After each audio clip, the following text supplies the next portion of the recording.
It usually doesn't feel like criticism when it arrives. It feels like someone pointing something out, a comment, a sentence, a look, a tone, small things, but they don't stay small. Because criticism doesn't stay on what you did, it lands on what you think you are. That's why it sticks. Two people can hear the same words and react completely differently. One hears information, the other hears identity being questioned. Same sentence, different internal world.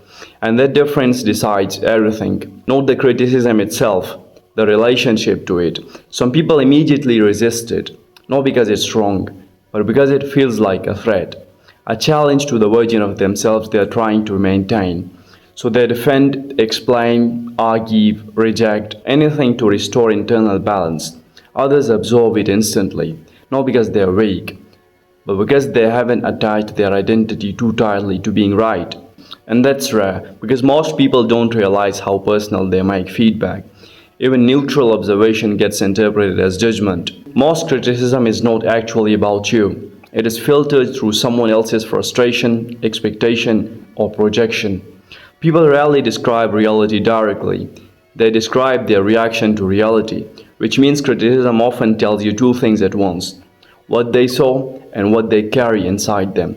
But emotionally, people miss that separation. They take everything personally, and when something becomes personal, it becomes heavier than it actually is.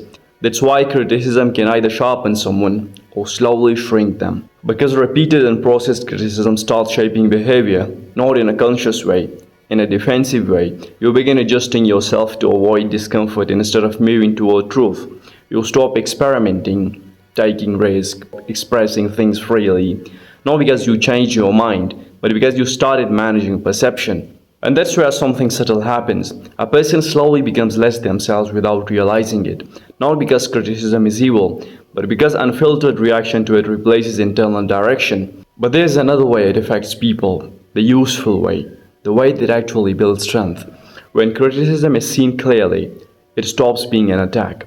It becomes information, some of it useful, some of it irrelevant, some of it inaccurate, but all of it usable in one way or another. Because emotionally stable people don't ask, is this about me? They ask, what part of this is actually useful? That shift removes unnecessary weight, and once weight is removed, clarity increases. But there's something deeper. The most painful criticism is not from strangers, it is from internal dialogue. The voice that replays mistakes longer than anyone else remembers them.